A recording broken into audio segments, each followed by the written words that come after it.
Shalom Bapak Ibu yang dikasihi Tuhan.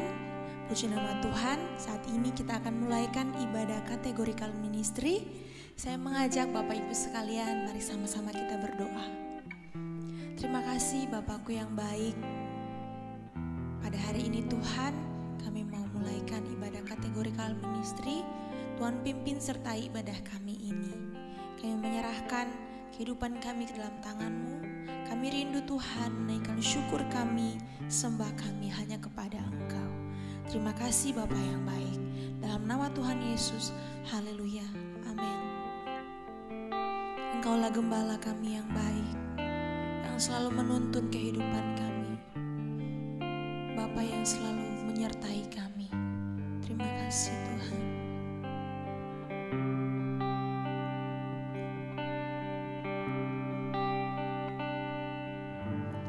Engkau gembala yang baik, Kau menuntun hidupku, membawaku ke air tenang,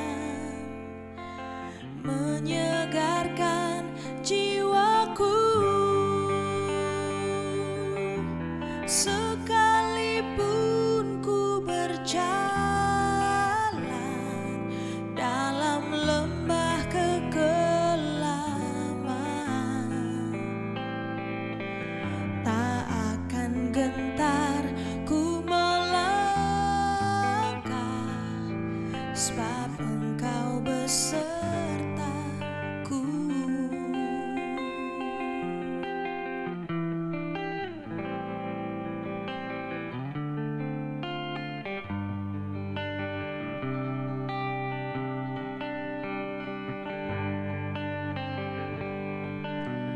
Engkau gembala yang baik, Kau menuntun hidupku, dan bawaku ke air tenang, menyegarkan jiwaku. Sekalipun ku berjalan dalam lembah kekelaman, tak akan gentar ku melangkah, sebab Engkau besertaku.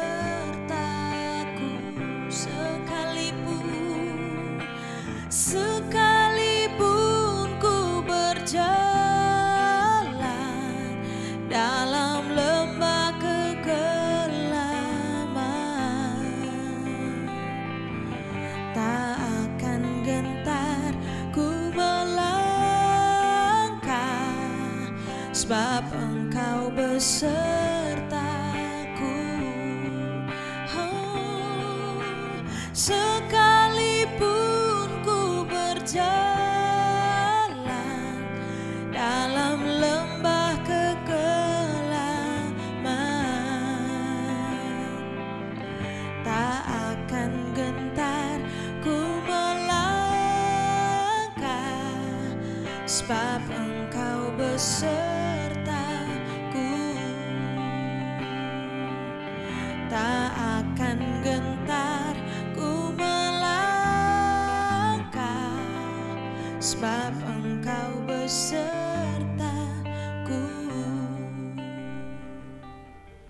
Puji Tuhan.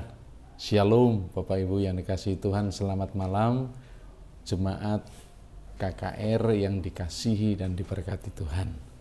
Tiba saatnya kita akan mendengarkan firman Tuhan setelah kita memuji Tuhan.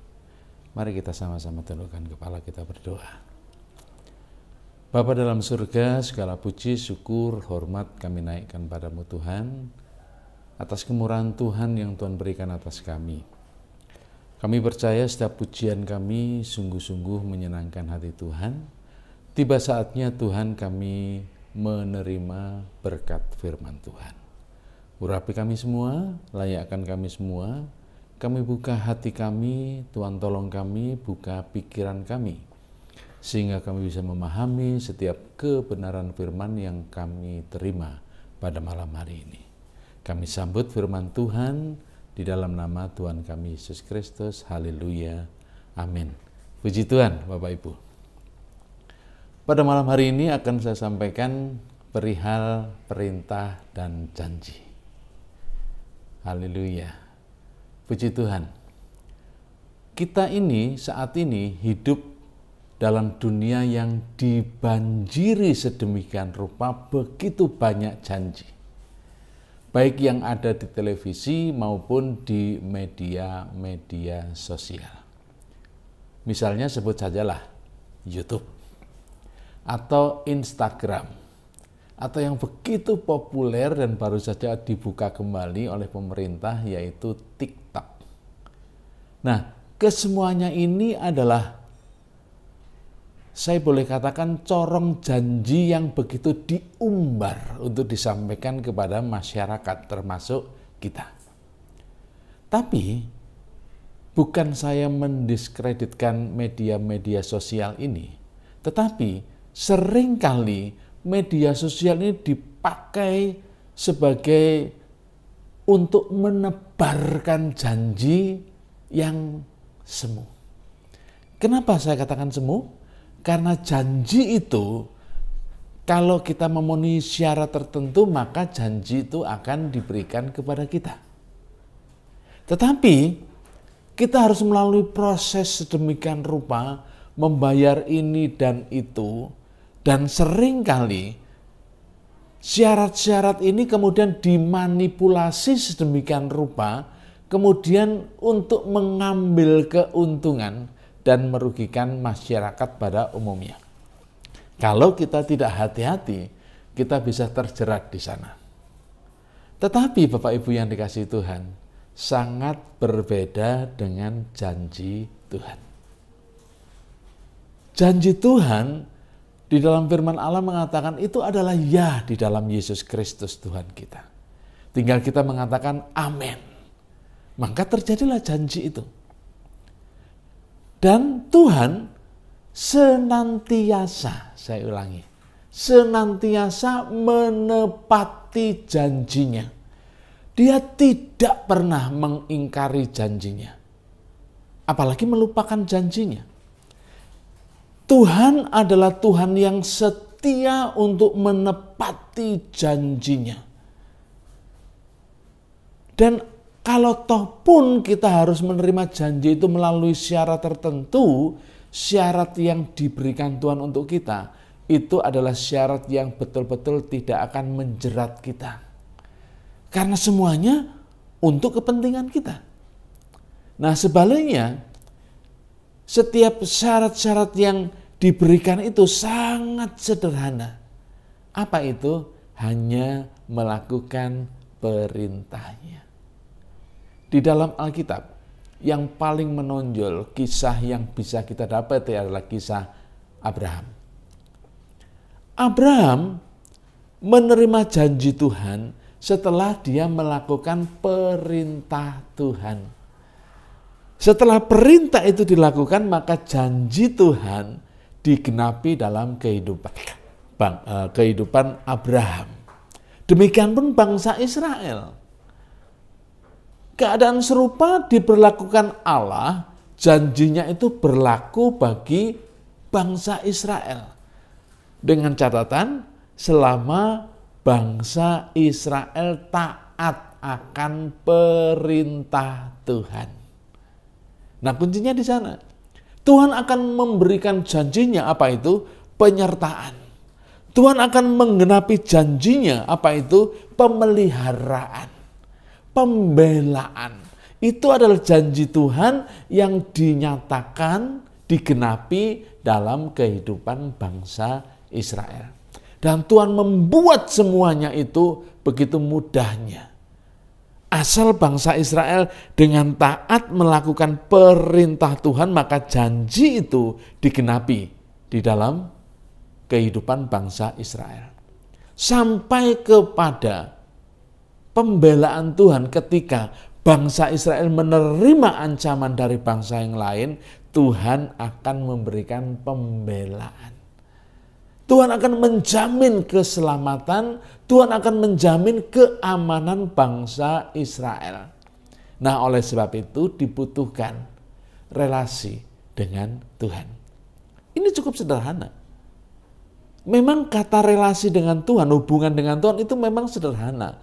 Tetapi tidak sesederhana itu memang, betul. Kita harus akui. Relasi dengan Tuhan, hubungan dengan Tuhan itu tidak bisa dibangun seketika. Harus dipelihara. Sehingga kemudian ketika memiliki relasi yang baik dengan Tuhan, ketika perintah Tuhan itu disampaikan, maka kita akan dengan mudah mentaati setiap perintah Tuhan.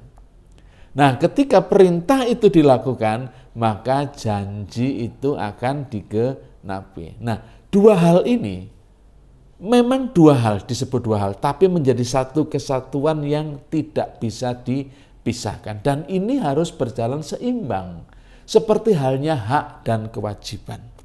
Ketika kewajiban itu dilakukan, maka hak itu diberikan oleh Allah. Ketika perintah Allah itu dilakukan, maka janji itu digenapi oleh Tuhan. Dan ketika kita hanya mengklaim janjinya belaka, janji Tuhan kok begini, janji Tuhan kok begini, lalu kita klaim. Tetapi kita lupa untuk melakukan perjanjian, melakukan perintah Tuhan, itu namanya tidak fair. Kita hanya menuntut Tuhan, kita hanya menuntut hak kita, tetapi kewajiban kita tidak kita lakukan. Itu namanya tidak fair. Itu namanya kita sebagai anak Tuhan yang sungguh-sungguh tidak menghormati apa yang sudah ditetapkan oleh Tuhan. Nah, pertanyaannya sekarang, bagaimana kedua aspek ini bisa seimbang berjalan dalam kehidupan kita? Apakah kita hanya merengek-rengek Tuhan, ya, menuntut janji Tuhan, tetapi kita lupa untuk melakukan perintahnya atau kewajiban kita? Tentu tidak. Bagian kita hanyalah taat. Taat akan apa? Taat akan yang segala sesuatu yang diperintahkan oleh Tuhan. Lalu Tuhan dipastikan akan setia terhadap janjinya. Oke, sekarang kita membaca di dalam firman Tuhan. Ulangan pasal 28. Ulangan pasal 28. Ayat 1 dan 2. Saya bacakan. Jika engkau baik-baik mendengar suara Tuhan, Allahmu, dan, perhatikan ini ya, melakukan dengan setia segala perintahnya yang ku sampaikan kepadamu pada hari ini, maka Tuhan Allahmu akan mengangkat engkau di atas segala bangsa. Segala berkat ini akan datang kepadamu dan menjadi bagianmu. Jika engkau mendengar suara Tuhan Allahmu. Perhatikan, dua bagian ini menjadi satu kesatuan yang tidak bisa dipisahkan antara perintah dan janji. Di hadapan umat Israel, Musa kembali menekankan, menasehati aspek antara janji Tuhan dan perintah Tuhan. Dengan tujuan supaya bangsa Israel memiliki kesungguhan hati untuk beribadah kepada Tuhan. Karena melalui ketaatan yang dilakukan bangsa Israel untuk melakukan perintah Tuhan, maka janjinya akan digenapi bagi bangsa Israel. Bapak Ibu yang dikasihi Tuhan, mungkin mungkin kita pernah mendengar, mengapa masih banyak orang-orang percaya, sebut sajalah orang Kristen, yang sampai saat ini belum sepenuhnya menerima penggenapan janji Tuhan. Mungkin kita bertanya juga seperti itu. Kenapa sih janji Tuhan kok masih belum terbukti, belum terlaksana sepenuhnya untuk kehidupanku? Apakah janji yang tertulis di dalam Alkitab itu sudah tidak berlaku lagi? Oh no. Saya katakan di depan bahwa Allah itu adalah Allah yang setia. Dia setia terhadap janjinya. Dia tidak akan pernah lupa akan janjinya. Hidup dalam perjanjian berkat Tuhan itu tidak bisa dipisahkan dengan ketaatan kita melakukan perintahnya. Saya ulangi. Hidup di dalam janji Tuhan itu tidak bisa dipisahkan dengan ketaatan kita melakukan perintah Tuhan. Sehingga ketika kita tidak taat, itu menjadi faktor yang bisa saja menghalangi janji Tuhan terwujud dalam kehidupan kita. Kalau kita balik seperti itu, ya itu wajar saja. Saya ulangi kembali, hidup di dalam janji Tuhan itu tidak bisa dipisahkan dengan ketaatan melakukan perintah Tuhan. Saat kita taat melakukan perintah Tuhan, saat Bapak Ibu Saudara taat melakukan perintah-perintah Tuhan, saya jamin, karena yang menjamin itu firman Tuhan bukan saya, janjinya itu pasti digenapi. Katakan amin. Ketika Bapak Ibu Saudara taat melakukan perintah Tuhan, janji itu pasti digenapi dalam kehidupanmu. Itu ya, saya yakin, karena firman Allah mengatakan begitu. Nah, berikutnya adalah bagaimana kita mengerti perintah Tuhan. Kalau kita ingin mengerti perintah Tuhan, salah satunya ada di dalam firman Tuhan yang kita sebut Alkitab. Di dalam Alkitab, di sana terkandung perintah dan janji yang tidak bisa dipisahkan. Di dalamnya ada perintah dan ada janji. Ketika perintah kita lakukan, maka janji itu akan digenapi oleh Tuhan. Nah, oleh sebab itu pertanyaannya, seberapa jauh engkau menggumuli firman Tuhan sehingga engkau mengerti perintahnya? Pendek saja, hari ini saya ingin tanya kepada Bapak Ibu Saudara. Sudahkah engkau menerima perintah Tuhan untuk engkau lakukan hari ini? Saya ulangi ya. Sudahkah engkau menerima perintah Tuhan untuk engkau lakukan hari ini? Ada di antara saudara yang tahu persis perintahnya apa? Mungkin juga ada di antara kita yang kok aku belum tahu ya? Kok enggak tahu perintah Tuhan hari ini apa ya? Aku enggak ngerti hari ini apa yang harus aku lakukan atas perintah Tuhan. Maaf Bapak Ibu Saudaraku yang dikasihi Tuhan, mungkin bisa saja kita tidak mengerti perintah Tuhan karena kita tidak pernah baca Alkitab. Amin. Karena kita tidak pernah menggumuli firman Tuhan. Di dalam firman-Nya, di dalam Alkitab terkandung perintah dan terkandung janji. Kalau kita tidak mengerti perintah Tuhan, jangan-jangan kita tidak menggumuli firman-Nya. Kita tidak setia baca firman Tuhan. Bagaimana mungkin kita bisa menerima perintahnya? Wong kita tidak pernah baca firman Tuhan kok. Simple, sederhana. Alkitab itu adalah sumber pengetahuan untuk mengerti tentang perintah Tuhan yang harus kita taati. Nah, ketika kita mentaati perintah itu, maka janji itu akan digenapi. Sebab itu, bagi Bapak Ibu Saudara yang sudah begitu lama, mungkin begitu lama, tidak sering lagi bersekutu dengan firman-Nya, mulai malam ini ambil waktu. Ambil waktu untuk terus bersekutu dengan setia, bersekutu dengan taat, gumuli firman Tuhan, baca firman Tuhan. Memang yang enak sih ketika Bapak Ibu Saudara membaca, ada yang menjelaskan. Ya, yaitu hamba Tuhan yang oleh Tuhan diberikan hikmat untuk membuat Bapak Ibu Saudara mengerti dengan menjelaskan firman Allah.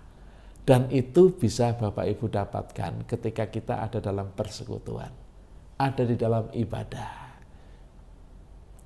Tapi saya pun percaya, kalau misalnya engkau mengambil waktu khusus untuk datang kepada Tuhan lalu membaca firman-Nya. Jika engkau membaca dengan sungguh-sungguh, Roh Kudus yang sudah ditaruhkan Tuhan dalam hati kita, Dia akan memberikan hikmat kepada kita. Dia akan menjelaskan. Nah, kemudian ketika kita mengerti perintahnya, sekarang yang kedua adalah dibutuhkan ketaatan kita. Amin. Ketaatan kita untuk apa? Melakukan. Nah, sekali lagi ini perlu dilatih.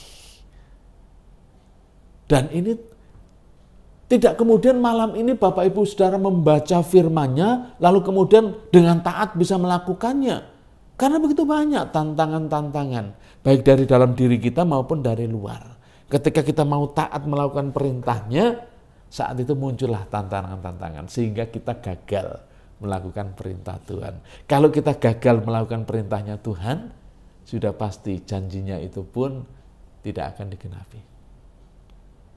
Ketaatan bukan suatu perubahan yang terjadi seketika, tetapi harus dibentuk berulang-ulang.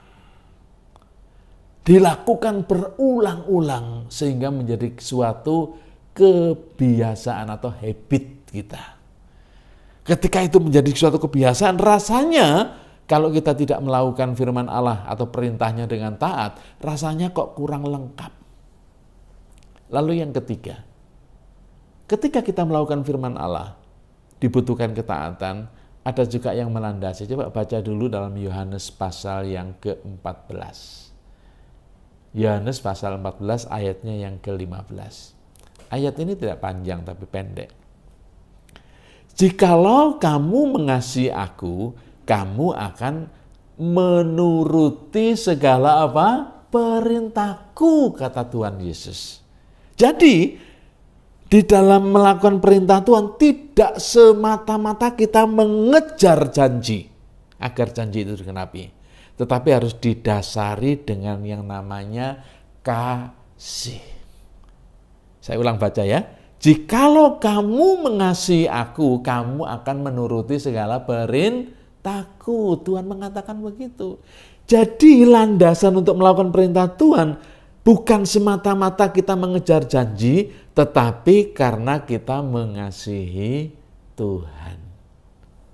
Saya tambah satu ayat lagi. Yohanes pasal 15 ayat yang ke-7. Jikalau kamu tinggal di dalam aku, saya ulangi ya. Jikalau kamu tinggal di dalam aku dan firmanku tinggal di dalam kamu, mintalah apa saja yang kamu kehendaki dan kamu akan menerima. Coba perhatikan dua bagian ini. Jikalau kamu tinggal di dalam Tuhan dan firman-Nya tinggal di dalam kamu, artinya kita sudah menyimpan firman itu dan kita sudah lakukan dalam hidup kita. Maka janji Tuhan berlaku. Apa itu? Minta apa saja, maka itu akan digenapi. Kamu akan menerimanya. Kamu akan menerimanya. Nah, kemudian kita harus mengerti begini Bapak Ibu, bahwa perintah itu adalah berfokus kepada Allah atau kepada Tuhan. Saya ulang ya. Tadi kan saya katakan ada dua hal, dua komponen yang tidak bisa dipisahkan, itu menjadi satu bagian, yaitu perintah dan janji. Perintah itu fokusnya kepada Tuhan. Perintah itu tujuannya adalah untuk menyenangkan Tuhan. Saya ulangi, perintah itu untuk menyenangkan Tuhan atau menyukakan Tuhan. Fokusnya kepada Tuhan. Sedangkan janji itu fokusnya kepada kita. Kenapa? Karena untuk menyenangkan kita. Amin. Saya kasih contoh begini. Suatu kali ada seorang bos, punya karyawan, sebut itulah sopir lah. Bos ini adalah seorang hamba Tuhan.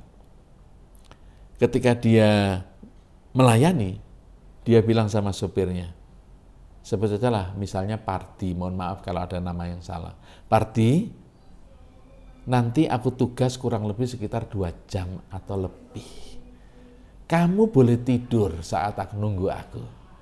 Tapi sebelum tidur, bersihkan dulu debu-debu baik yang ada di mobil maupun yang ada di bangku. Apa yang dikatakan bos? Sebelum kamu tidur, sebelum kamu istirahat, bersihkan dulu apa yang ada di atas mobil, di kapnya mobil, di luar, debu-debunya itu bersihkan, lalu kemudian dalamnya juga bersihkan, silakan kemudian kamu tidur. Di mana perintahnya?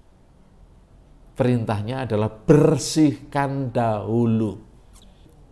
Betul? Ini fokusnya kepada siapa? Kepada bosnya, untuk menyenangkan bos.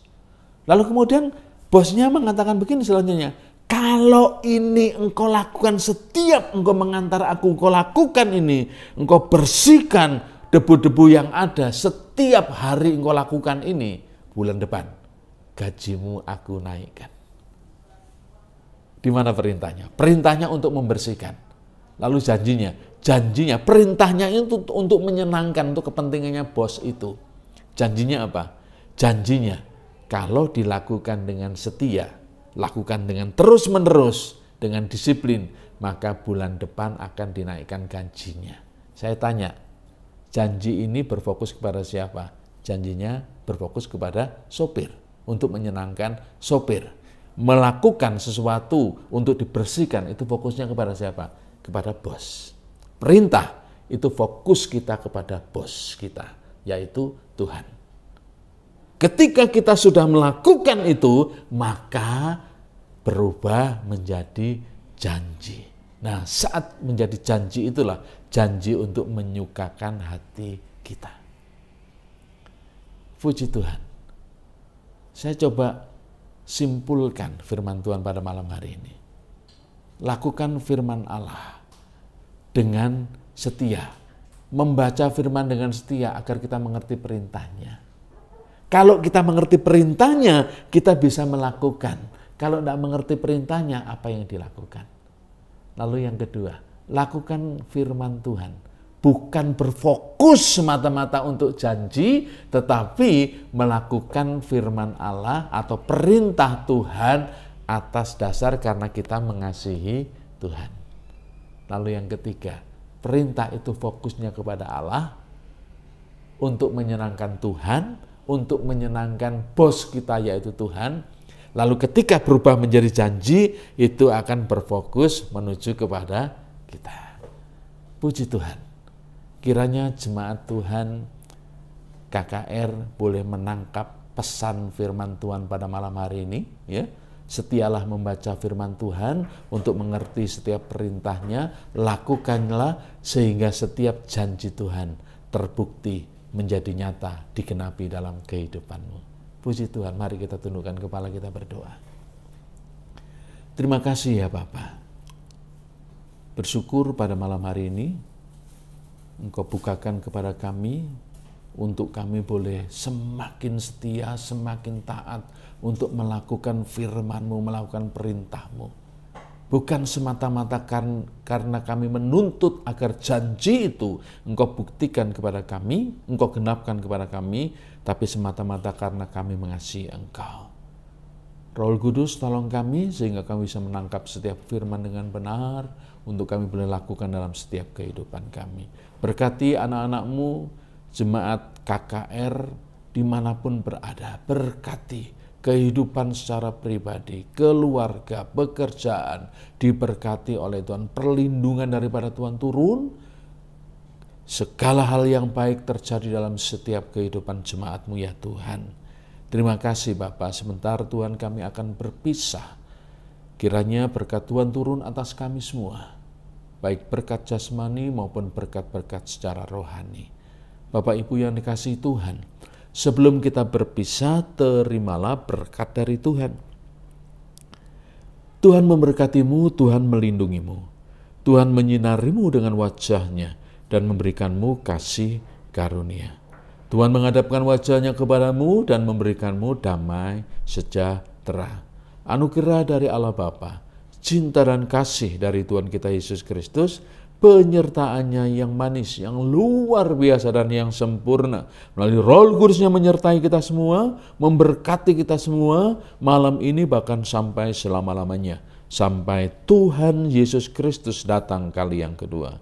Mari kita terima berkat Tuhan dengan penuh ucapan syukur di dalam nama Tuhan Yesus Kristus. Semua yang sudah menerima berkat Tuhan bersama-sama dengan percaya kita berkata, amin. Puji Tuhan. Shalom, selamat malam. Tuhan Yesus memberkati.